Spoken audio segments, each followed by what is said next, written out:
For most moms with babies, you meet another mom at the park or in a mommy and me class, and then you form a friendship or start a mom tribe in which you do wine nights or play dates. But it's rarely the case that a chance encounter because of your kids leads to a life changing business venture. However, that was the case for Katya Libin, the co founder and CEO of HeyMama, a membership community that connects working moms at every stage of life and career. HeyMama has over 3,200 members, me included, and creates opportunities for their members to bring their whole selves while advancing their careers. Honestly, for me, HeyMama has been one of the best communities and investments I have ever made. And trust me, I don't get any sort of referral affiliate for this, but because of HeyMama, I have met so many incredible working moms, many of which who have now been on the podcast and more to come.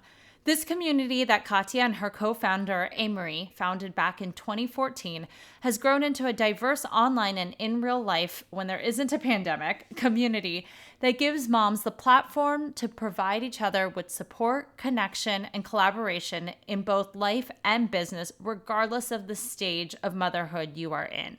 In this episode, which we did record last November, so you might hear a reference to Hanukkah, we talk about life with a blended family, how she includes her daughter in everything, favorite binge-worthy TV shows, spiritual work, having a co-founder, to tips for entrepreneurs just starting out right now. I hope you enjoy. Welcome to Mommy's on a Call, your sacred space to laugh, learn, and feel like a real grown-up human for a hot minute. I'm Stephanie Uchima Carney, a mom of 3 under 6, serial entrepreneur, business strategist, and donut connoisseur, just trying to get through the day one cold cup of coffee at a time. I believe that with more intention, a positive mindset, and self-care, it is possible to thrive in motherhood, business, and life. My mission is to uncover the daily rituals, life lessons, real-life tactics, and favorite tools to inspire and empower you, mommy, to get the most out of life every single unpredictable day. So grab your headphones, tell your kids you're on the potty, and tune in weekly for some laughs, knowledge bombs, and plenty of real talk with real moms, and maybe a dad or two. Welcome to the Mommy Pod. Hi, and welcome back to Mommy's on a Call. Today, I'm really excited to bring to you Katya Libin. She's the co-founder and CEO of HeyMama, and I'm actually part of this community. And because of what she's built, it's helped inspire me and really push me forward in building this podcast too. So thank you, Katya, for joining me today and for really building a membership community that has inspired so many moms out there. Welcome. Thank you so much for having me, Stephanie. It's great to be a part of your podcast, and I'm so glad that we connected. I wanted to start off by asking, what is your biggest mom win of the week? Oh my God, that is such a great question to lead with. I'd say my biggest mom win of the month has been getting my Hanukkah decorations up really early and getting this beautiful like white tree, and I decorated it with these light blue ornaments, and it just looks so good. And I remember in previous years really having never had my decorations up so early, and this year having it done and look great and surprising my daughter with it was just like a really nice win for me. Oh, that's beautiful. I'm glad you have the time to do that. I would love to see a photo. Oh, You have to post absolutely. it on your Instagram. I'm always home, so there's really nothing else to do on the weekends but decorate. Exactly. So to give us a little bit of context, how many kids do you have, age, and kind of what is your current family situation? Yeah, so I have a 9-year-old daughter, Liliana Ray, and then my fiance has 2 kids as well who spend some time with us. So we're currently living in Rye, New York. I have a great setup here. I just moved from Brooklyn. I was a city girl forever, made the pilgrimage up to the suburbs, and have really been enjoying it. So that's our little blended family of 5. And how do you get your work and all of that in? So now that you've moved out of the city, I know Hey Mama was really involved in being, their ground roots in New York. And then having your daughter who's 9, is she distance learning right now or is she in school? She's doing a hybrid. She's doing a couple days in person and then the rest of it remote. How is that being, I guess, out of an office and working from home? How are you balancing that, doing school, doing your company, and then your fiance? Yeah, it's a good question. We have like our offices are right next to each other. So it's really nice to have a partner that supports me in all that I do and is so encouraging. Something that's worked really well for us is like we take ownership of who makes lunch on specific days. So he makes lunch Tuesday, Wednesday, Thursday. I make lunch Monday and Friday. And it just kind of eliminates the need for someone to think about it a few days a week, which is a nice little hack that we came up with after we looked at each other so many times and be like, I'm starving. Especially since I think being in New York, usually you're like used to just going out for lunch. I feel like I have a lot of East Coast friends who are like, we've never thought about lunch. Like, and having to be at home and having to make it every day. It's like, what's going on? Absolutely. We stopped eating breakfast because we just got too like tired of making so many meals. So we started intermittent fasting like all the way through lunch. So now breakfast is just coffee. We don't have to deal with that.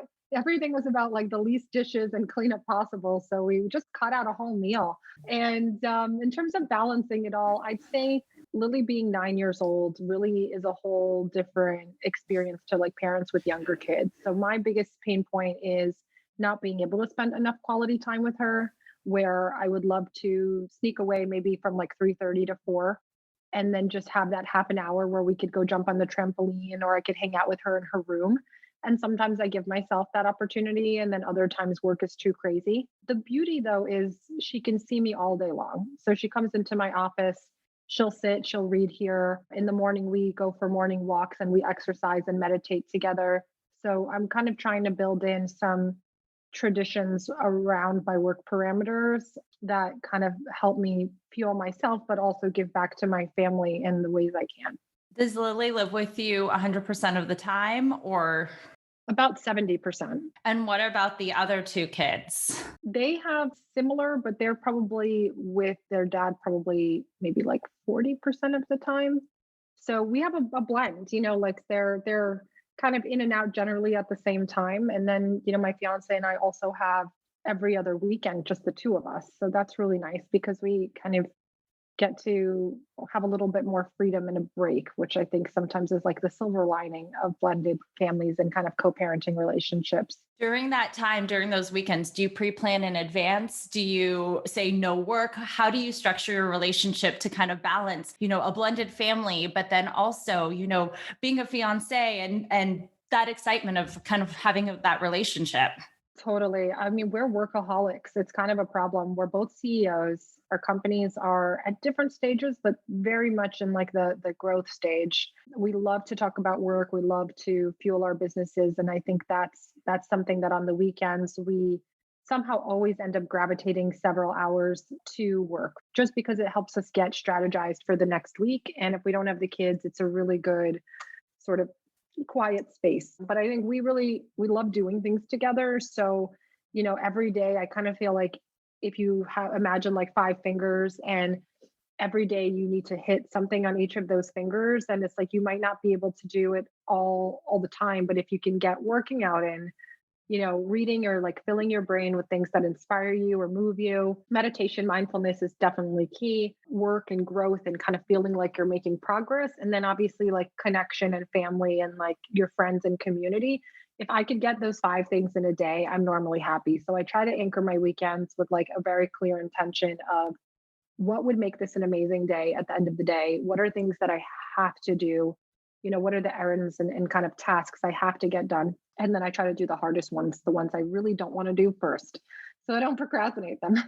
And then with those five things that you said on your fingers, do you try and structure your day in a certain way to get those? Do you schedule it in? How do you make sure, like, what are your benchmarks on making sure that you get all of those? Yeah, definitely working out and meditating in the morning. So it's like wake up, snuggle, have some coffee. What time do you wake up, by the way? Weekends, I'd say 8:30. Sometimes I'm naturally like bolting up at 7:30, so I think between that, he needs to sleep a bit more than I do. Don't So we I like all? waking up first. Yeah, go downstairs, make coffee, listen to a little jazz, like read some poetry. Like sometimes I'll have a little blended quiet chill time. And then you got to work out right away because I think that is the thing that if you push off like ends up not happening later. So typically we'll work out together. We'll do HIIT training, we'll do yoga. Sometimes we'll go on a hike and take a walk. And then the rest of the day has been it's a weird time right now, right? Like, we're not seeing as many people as we used to. The plans are occasional. There's a lot more open-ended free time. So I think we've been starting to think about like, what are our winter hobbies? Like, what are we going to do? Because we could always work, but that's not the right solution when we're trying to really give our brains the time to rest. At night, it's like straight up Netflix and The What's Crown or what's your whatever's favorite? I was going gonna on. say The Crown. What's your favorite Netflix right now? Oh my God. My own personal guilty pleasure is Heart of Dixie because it is incredibly just, it just makes me feel so good. I love watching Heart of Dixie. That's one of my favorite shows. And apparently there's like a new kind of version of it that's like because Mhm. Harder Dixie's older, I It's guess. Or it was older. the Yeah, CW. It was one of my favorite shows. My husband would always be like, I can't believe you're watching this. totally. It's like Gossip Girl, but for people that are, Yes. 30, which is Although I do very love Gossip Girl too. the best. I could watch Gossip Girl and Sex in the City and like Mad Men just on repeat, repeat, repeat. We loved, what did we just finish watching that we really liked? Apple TV is crushing it right now with the content. The morning show is so good. I was surprised. I didn't think it was gonna. I was like Reese Witherspoon and Jennifer Aniston and Steve Carell. Like, there's so much big star power here. How is this all gonna work out? So good. I couldn't get enough of that. For All of Mankind, amazing show about going to space and like, different version of history that we loved. The Crown, I'm so obsessed with it that the other night I started to wake up multiple times of the night thinking that I was the queen. And I was like, "What?" And I was so real. I was like, I'm the queen. I have so much responsibility. And I was in the royal palace and all of that. And then I would wake up and I was just the queen of my house, which Well, is you're really actually the fun. queen of also a company and all of that. That's Well, you have a right. co-queen, I guess you I can have a say. You co-queen. have a co-queen. And Yeah. we'll talk a little bit The about your queen business and mama. all of that. Exactly. You're like the queen mamas. But I was curious on the non-weekend days then, say when you have your daughter and maybe the other two kids are around, what does your mornings look like? What is your morning routine? Do you try and keep that meditation? Do you try and wake up earlier? What does that look like? Yeah, I'm trying to include Lily in everything. The other kids aren't so much as into kind of the meditation thing. And it's, I really love to have some quality time, her and I. So I'll, like today we woke up and I had to convince her, but we ended up walking to the water. We can walk to the water from our house. And then we did like lunges and squats and a 10-minute meditation. The whole thing took 45 minutes, but it's our way to bond. We talk about what we're grateful for. Yeah, you could come say hi. My daughter's gonna come Yes. say hi Oh for no, a second. perfect. You can't hear her, Oh, but she hi. can wave. Yeah. Oh. So we did that this morning and that was really nice. No, she can't hear you, but we're recording a podcast. So if I can, yeah, love you. I love it. What is she reminding you to do? To order her school pictures. They are so cute. And I have not ordered them yet. Oh, So I have to get that done. She has a really good memory of tasks. I think all kids do, but what I realize is it's because they have very small amount of years behind them. So like whereas we have, decades of memory and things that we have to remember, they really only have the last 9 years or like my oldest is 5. So it's like he has 5 years. He can remember every single detail. Everything. Yes. I Oh, know. they It's do. incredible. Yeah, but we try to stick to the routine. We'll have breakfast together, things like that. With the days that they go to school, it's pretty quick. There's like 45 minutes or an hour before. So you kind of just want to savor that as much as you can, get them. I love just helping her get in a good mindset for the day. We do a lot of like positive affirmations and we have some little rituals there that really kind of help pump her up and just like remind her that she's really in charge of her day. Is there anything that you do for yourself daily just for you? Oh yeah. Lately it's been a lot of I love this new app called Insight Timer.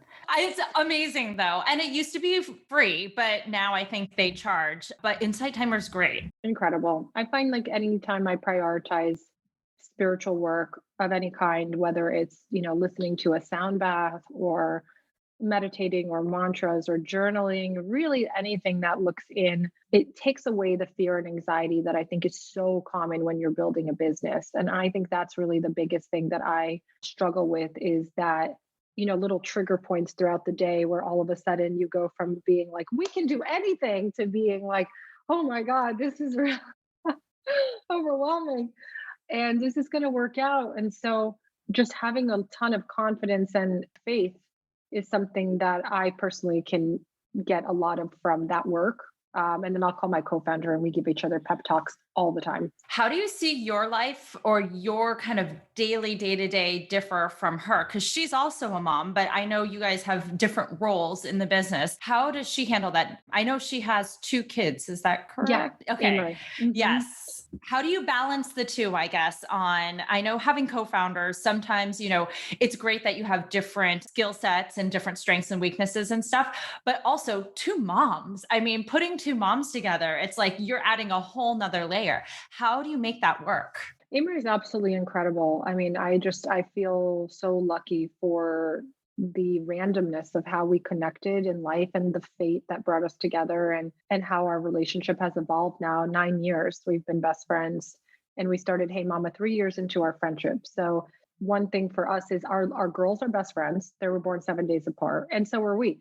So we have a very dynamic, multi-generational friendship outside of Hey Mama that allows us to have incredible empathy and compassion for one another. So the thing about Imri is for me, she's really like a sister. I can come to her in my darkest place and she'll know how to pull me out. And likewise for her. And so when we talk, it's really, kind of gauging where the other one is mentally. And we know now, like, what does that person need? And we kind of give that to the other person. In terms of more tactically on the business front, there's an enormous amount of trust. We each work incredibly hard. We have a lot on our plates and we have different departments that we manage, different direct reports. We have a weekly sacred co-founder lunch. It's actually today. And it gives us a connecting point every week, but we'll talk to each other constantly. And, it's just a lot of communication and trust that helps us make sure we're not really ever running in the same lane. We're kind of running parallel with our own goals and then kind of coming together and looking at each other and saying, how can I help? What can I do? How do you set those partner goals almost? Because I know each of us internally sometimes have different visions or different objectives or different things, different family situations, different things happening. How do you two, besides your sacred, lunches, really align yourself? Do you have like quarterly meetings? Do you have, what is kind of your method of working together? Well, we have one tradition. We do an annual workation where we take the girls on a trip, the four of us. This year, we probably have her younger daughter come as well. It'll be the five of us. But we do a lot of big picture thinking there. We do a lot of check ins like, how am I doing? Where can I be better? What do you want me to focus on? But generally, at this stage of the business, a lot of it is directed by the overall company goals. So it's less about her or me and more about the businesses that we oversee within the company and how like those goals are laddering up. So we'll each have different KPIs that we're trying to hit for our departments and then mine kind of overall. It was very different when we started. I'd have different advice for when you're just starting something with a co-founder. I was gonna say, I want to ask about that. Let's flash back 9 years. I know you guys were, two moms that met up in the park, right? No, actually, the way that we met was because I'll just tell you the story quickly because, for any moms listening, our daughters were having a play date in the park. Randomly, they met in Tribeca. We had both had nannies. We were both working full time. They met, and then my nanny invited her nanny Disha, who she's had for these full 9 years. She's incredible, to our house. And long story short, I won't bore you with all the details, but they left this really beautiful blanket at our house. And it was this blanket that matched to like all of the different interiors in her kid's room. And it was really special. And then my nanny at the time, I had to let her go. She didn't work out. She was only with us for 3 months. So it was like kind of a dramatic nanny exit, which I'm sure many people have experienced some of those. Long story short, when she reached out, she couldn't get a hold of the person. So Amri put out a query on this other mom group that was like all of the moms downtown. It was called HRP. It was called HRP Mamas. And she literally said, looking for Lily's mom, left Mari's blanket. And I happened to see it. That's how we met. Whoa. Can you believe that? So it was like complete fate. And then she came over for a blind date and like we had wine and ended up hanging out for hours. And that That's was the magic. incredible. So I'm just going to show it was very random and very much meant to be. And when we started, when we decided to work together, I think early on, Amory and I had different personalities and different approaches to business. And so we each had different skill sets and we kind of work like a yin and yang together. So we kind of early on identified key roles that she would do and I would do. And that would be the first piece of advice is like, make sure that you have a partner that you really trust and that you just personality wise, you could feel like you could spend endless time with them. Like there are those friends where you can hang out with for days and you never tire of them. That's kind of a good quality in a co-founder because you're going to spend so much time with that person that if you don't like them or like love them, then you're going to start having little friction. It's like a marriage. It's totally like a marriage. So we just early on broke into different goals and said, okay, you have experience with content. She was a magazine editor. I have experience with sales and business development. Let's both kind of focus on those lanes. And over time, that's evolved. When you guys were talking about this idea, I mean, a lot of moms discuss a lot of fun things like, wouldn't it be great if we did, XYZ? What made you go all in? What inspired you to say, like, okay, let's just quit our jobs, let's do this? I'm a very driven individual, and so is Amory. And I had been wanting to find my purpose for a long time. I was successful at my work, but I was watching myself leaving home every day to go make someone else money for a company that was interesting, but that didn't ultimately like make me feel like it was making the world a better place in any way. And I was itching to find that thing that would I could really sink my teeth into. So when we had the idea for Hey Mama, which came about because we were surprised by how hard it was to make other relationships where you could bring your whole self, your professional, your personal, and really kind of thrive together as working mothers, I couldn't stop thinking about it. I would wake up in the morning and think about it. I would go to sleep at night. I would work on it all day long. I was obsessed. And Amory, I think the same way, we just knew that there was something big here. And I just kept on putting more wheels in motion, and then it starts getting more real and you set up the LLC and you get the website and you're just doing it. And then people responded so positively to it. So within 3 months of deciding that we were going to do it, I quit my full-time job and we went all in. So we will both were full-time on the project pretty much almost immediately. Wow. What do you think in the beginning was the most important aspects of building that community? Because Hey Mama started really as a community builder, finding those moms out there. What do you think were the key things that you guys did to kind of propel this business forward? I say this all the time. There's no shortcuts for building community. The way you do it is exactly like the conversation we're having now. It's human to human connection, really explaining the vision and mission of the business and having people early on that believed that it should exist and had very clear pain points that they were looking for Hey Mama to solve. One, moms have a hard time connecting because they're always busy working. Two, moms have a lot that they want to accomplish in their careers and they need advice and resources of who has done it before. Not all of us are going to get our master's degrees or have time to go ahead and constantly be reading up about everything that we need to learn. Like we're asking one another for help constantly, right? So, how do you help facilitate that connection?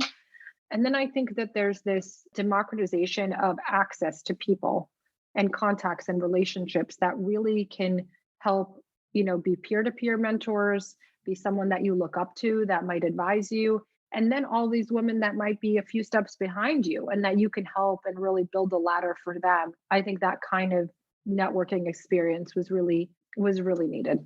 It's kind of neat that you and Amory met kind of online technically, and now you built an online platform to build that community, especially right now during the pandemic where everyone's pretty much at home and it's so hard. You can't just go to the park and meet another mom.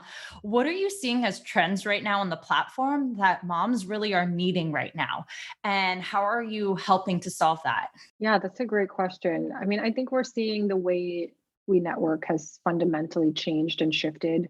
To your point, moms building their businesses, they're not just meeting other women locally at their PTA meetings or at the playground, like you said, or, just socially. There was so much more social activity. So I think even before that, we saw a huge rise in entrepreneurship amongst women and mothers, whether that's for flexibility or for really controlling their income and their destiny more. The rise in entrepreneurship has really led to a very common use case where moms are having a lot of things that they need to know how to do, but they don't know how to do yet. Or as they're building their business, it's constant, right? It's like it's a living, breathing organism that I feel like new problems pop up every single day and you're trying to solve for them. So I think connections are more important than ever as more moms are going into entrepreneurship. I think the second trend is, moms in corporate that are really looking for ways to grow their professional network. We see something like 84% of opportunities in your career come from your network. So, like, what's a mom to do? Go on LinkedIn and reach out to random people? And it's not like you put also mom on your resume. Exactly. Like at Hey Mama, you know that the women you're connecting with are driven, they're smart, and they're moms, and they want the best for themselves and their families. They want to be they're joining a collective with the intention of giving back to one another. So once you have all those qualifiers, there's a really high likelihood that when you connect with another mom, you're going to understand each other, you're going to have a generosity in spirit, and you have a strong intention of wanting to grow and learn together. So I think like all of those filters allow us to, I think, help save moms time. We want them to come in, network, meet a great woman, find a co-founder, find an investor, get inspired, and get back to their day. They don't need to spend all day on Hey Mama. So those are some of the trends we're seeing. Mentorship has been tremendous for us and building out. Now we're going into year 3 of our mentorship program. Moms need help. They need someone to really give them, I think, not only the confidence, but the tactical insights of how they did something to take their businesses to the next level. And it's very hard, I think, to find great mentors that you can open up to. Right. And speaking of mentors, just looking for you're at year 3 in business, to the moms out there who might be just starting out. You're 6. What? Oh You're yeah, six you're in 6 business. technically. Well, I thought you started Hey Mama, you said 3 years ago. No, we started Hey Mama when the girls were 3 years old. Oh, when the girls were there. Oh my goodness. Sorry about that. Okay. Yeah. No You're worries. way more. Sorry. Year 6. To the moms out there who might be like on the beginning roads, any advice for them in the first, say they are in this corporate career and they're realizing because of this pandemic, I just, I want to do something entrepreneurial. It's my calling to live my purpose. If you were to look back and change anything or continue doing whatever you did that you thought was great, what advice would you give to those people? My first piece of advice would be to just get started.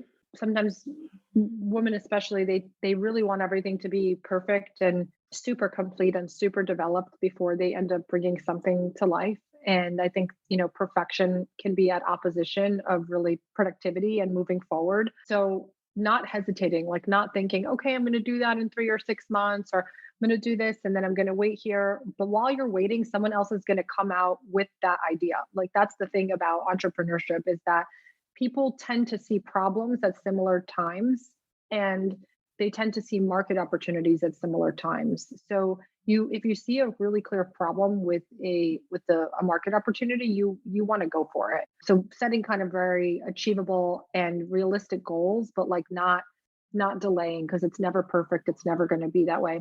A second piece of advice I'd have is do your research and talk to a lot of people. Get on the phone, with 100 people and ask them and get their advice and write it down and log it. And really kind of, there's so much value in that verbal feedback early on as you're shaping your product, your problem, your opportunity. All of those things are extremely valuable. And then while you talk to those people, get those early on supporters and ambassadors that are really going to help kind of spread the word about your brand from day one. I think that is just tremendous. Is like you have to find your cheerleaders and you have to really help them feel invested in your company and you. And my third piece of advice would be that no one knows what they're doing. Everyone is figuring it out. A lot of people are winging it. Even some very successful entrepreneurs that you think probably have it all figured out don't. They are just making the next best decision. They're scrappy, they're doing research, they're really kind of making a lot. There's so many ways to build a business now quickly. The tools that we have available in this era to build a business have never been available before in history. So you can build a business in a weekend if you really wanted to. So I think that's a really good reminder, because self-doubt, I think, can be really paralyzing, and it's incredibly normal. I know along the way, especially in the beginning, if you end up having that self-doubt or you come into problems. A lot of entrepreneurs just say like, I can't do this anymore. I want to quit. Was there ever a point where you were like, I don't know if I can do this anymore? Or were you just like, this is awesome. I can do it? There were a lot of points where I said, I don't know if I could do this anymore. There were no points where I thought about quitting. I just can't imagine not seeing this vision all the way through. I see the impact and I just want more women to have access to these tools. And I think, as hard as it is, we, for one reason or another, were put on this earth to help nurture this vision forward. And there's so much magic that has to happen to have a successful company. The market, the team, the opportunity, the timing, everything has to work out. And if it's challenging at some certain points, I have had many points where I felt overwhelmed, and just kind of the responsibility and the potential. Like, so many people early on were said to us from the very first 2 months, this is going to be huge, this is going to be like massive, this is going to be such a huge company because look how big this problem is. And Amri and I were like, yeah, that's awesome. And then we leave the meeting and we were like, oh my God, like there's so many expectations of what this should or could be. And sometimes, when you think so at the long-term vision, and then you got to like take these little baby steps to get there. And that is overwhelming, especially for entrepreneurs that are trying to solve a very general large problem, like building a global village for working moms. It's ambitious and we recognize that. But I've never thought about quitting. I've never been happier in terms of getting to live my full purpose every day and do something that is so incredibly inspiring and keeps me on my toes every step of the way. So I can't imagine working on another project right now. So, what are the next little baby steps for Hey Mama? Oh, good thing you asked, because I got a few for you that I'm so excited about. The biggest one for us is launching our new platform, which is coming out in February. So this is over a year's worth of work where we've basically built a new proprietary technology that's going to help improve our user experience. It's going to really be our transition into building a tech company. We are going from, being a very grassroots organization that expanded nationally, that's been leveraging Slack and Google and other free tools, and now transitioning into building out our own tool that can really allow us to get smarter and provide, like I said, a more seamless and intuitive user experience. So that is a huge step that's happening in the next few months. And then I think the other steps are really just continuing to anticipate what our members need and will be inspired by, and kind of doing our best to give them that access and those community moments to help them feel less alone and connected. I love that. Well, I'm excited about it because as a member myself, I mean, this community has honestly changed a lot of what I've done in business. So I thank you for all of that and for building Hey Mama. So I wanted to wrap it up with two final questions. And the first one will be, what is your mom's superpower that you gained once you became a mom? Or what is your superpower that you gained once you became a mom that makes you like better in business? I think it's having seeing the best in people and having like a lot of compassion for what people are going through. I think when I had Lily, that whole muscle within my brain just really lit up, and I felt like I have this deep desire to help anyone that's struggling in any way. Like I want to, in some way, whether it's just by understanding what they're going through or actually tactically trying to do something. And I don't think I had that as much before Liliana. I think she's made me a better person. She's made me a more patient person. And so that superpower would probably just kind of boil down to, seeing someone and being able to celebrate their own kind of magic and gifts and help them kind of nurture and grow those, and being like empathetic if they're struggling with figuring those out. Beautiful. And then lastly, what advice would you give to moms out there to survive right now? Take care of yourself. Just really take care of that mind. I think it's the one superpower in our body that can cause the most harm. You could be having so much pain within your day to day that other people can't see. People can't really see what you're going through every minute. And we all have so many thoughts, some of them positive, negative. And so I think thinking about our mindset as the greatest indicator of what we're able to achieve and how we're able to show up, you have to look at the way that you make deposits and the way that you make withdrawals to your body. So things that make deposits are, meditating and working out and eating well and talking to your friends and giving back and all those things. And the things that make withdrawals are a lot of the things we can expect, endless time on Instagram, obsessing over what other people think, eating poorly, spending too much time on our phones, being not present when we're with our families, alcohol, things like that. So I can't stress enough, just like getting in a good mindset, even if it's 5 minutes in the morning, 5 minutes at night, whatever that looks like for you, because I really feel like for moms, they end up focusing so much on other people, they forget to focus on themselves. That's beautiful. Where can we find you? You can find me on Instagram. I'm at Katya's Life, KATYASLIFE, and then Hey Mama's Instagram as well. You could find us online at HeyMama.co. If you're interested in applying and being a part of the community, you can just head there. And we actually have a free trial where you can get to know the community for a month and learn more about what we do and how it all works. That's pretty much it. I'm pretty accessible, LinkedIn as well. So feel free to reach out if there's any way that I could support you on your journey. Well, thank you for joining me today. And I can't wait to see what the future of Hey Mama looks like. Thank you so much, Stephanie. This has been so fun. Thank you so much for listening to this episode of Mommy's on a Call. Your support means the absolute world to me. You can find the show notes for this episode and other goodies over at mommysonacall.com. And if you enjoyed this episode or have gotten value from the podcast, I would be so grateful if you could head on over to Apple Podcasts and leave a rating and review so that we can reach and empower more moms all over the world together. Thank you so much again, Mommy Pod, and I will see you here next time.